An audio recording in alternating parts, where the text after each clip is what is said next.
Sejarah peradaban Islam di Damaskus. Tak kenal, maka ta'aruf. Aku Baiduri Nur Cahyati, mahasiswa aktif semester 1 di UIN Sunan Gunung Jati, Kabupaten Bandung, jurusan Komunikasi dan Penyiaran Islam. Baik teman-teman, pembahasan kali ini mengenai Damaskus. Yang pertama itu ada Damaskus pra-Islam, yang kedua ada perkembangan Islam di Damaskus, yang ketiga ada peradaban yang dibangun di Damaskus, yang keempat ada penyebab kemajuan dan kemunduran Damaskus, dan yang terakhir itu ada Islam di Syria masa modern. Nah teman-teman, sebelum Islam datang, Damaskus merupakan ibu kota negara Syria. Mayoritas penduduknya ini adalah berasal dari bangsa Arab. Keadaan geografis Damaskus pada saat itu sangat berpengaruh terhadap perkembangan ekonomi. Mengapa? Karena Damaskus ini banyak menghasilkan produk pertanian.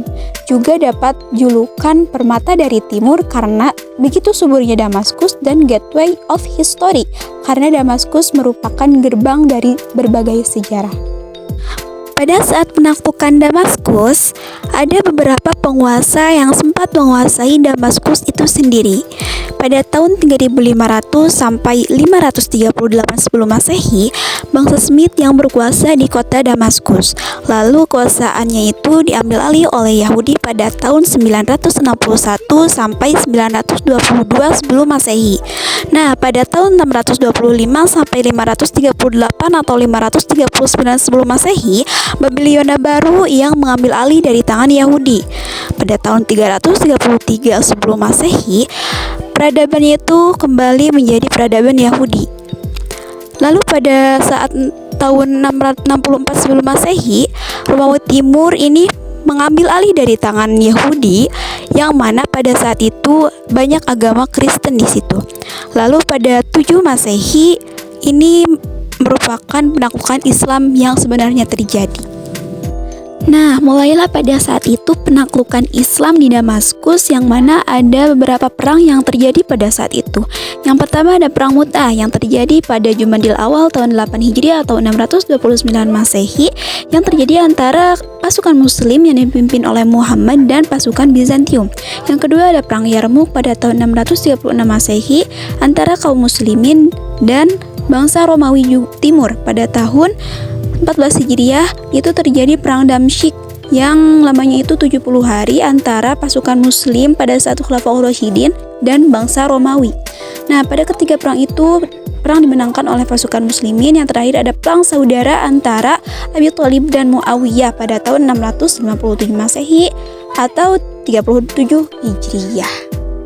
Selanjutnya, Islam masuk ke Damaskus pada tahun 635 Masehi di bawah kepemimpinan Khalifah Umar bin Khattab melalui perjanjian damai yang diadakan pada saat itu. Selanjutnya, kita akan membahas perkembangan Islam di Damaskus pada masa dinasti Bani Umayyah. Nama Bani Umayyah berasal dari nenek moyang yang bernama Umayyah bin Abdul Asyam. Bani Umayyah berkuasa selama kurang lebih 90 tahun, dari tahun 661 sampai 750 Masehi. Didirikan oleh Muawiyah, lahirnya dinasti Bani Umayyah diawali dari peristiwa Tafkhim setelah pecahnya perang Siffin di Daumatul Jandal. Ali bin Abi Thalib mengadakan perjanjian dengan Muawiyah, tetapi ada beberapa ketentuan untuk Muawiyah. Ada beberapa kemajuan di sistem pemerintahan Bani Umayyah. Yang pertama, ada pendirian Departemen Pencatatan atau Diwanul Khotom. Yang kedua, ada pendirian pelayanan pos atau Diwanul Barid. Yang ketiga, ada pemisahan urusan keuangan dari urusan pemerintahan dengan mengangkat pejabat bergelar Sohibul Kharaj.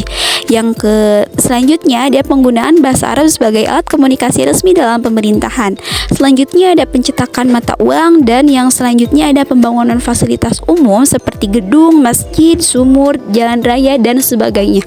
Yang terakhir ada pengurangan pajak dan menghentikan pembayaran upeti atau jizyah bagi orang yang baru masuk Islam. Nah, sedangkan kemajuan agama dan ilmu pengetahuannya itu terdapat pada penyempurnaan tulisan mushaf Al-Quran dengan titik pada huruf-huruf tertentu.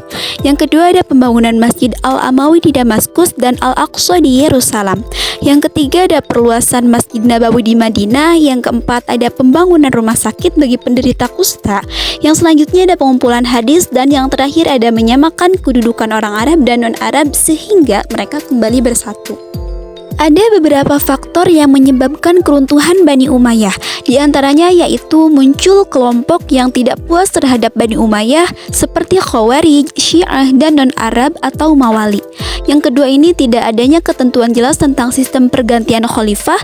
Yang ketiga adanya perpecahan antara etnis suku Arabiah Utara atau Bani Qais dengan suku Arabiah Selatan atau Bani Ka'ab. Dan yang selanjutnya ada senangnya hidup mewah.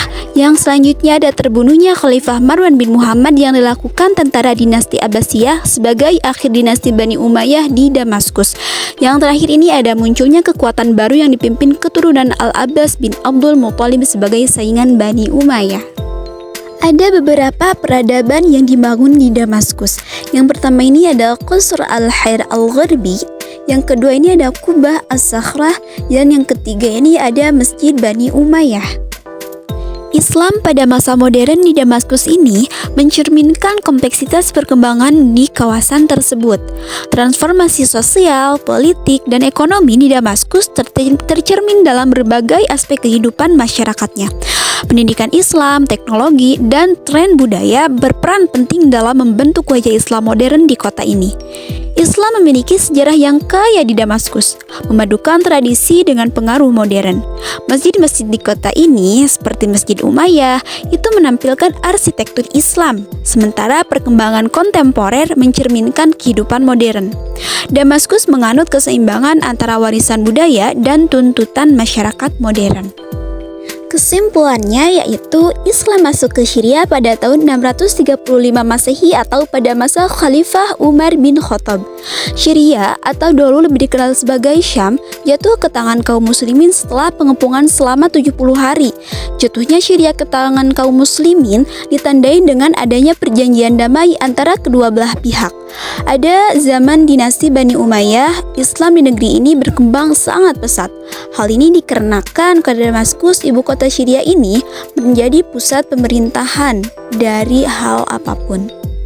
Terima kasih, semoga bermanfaat.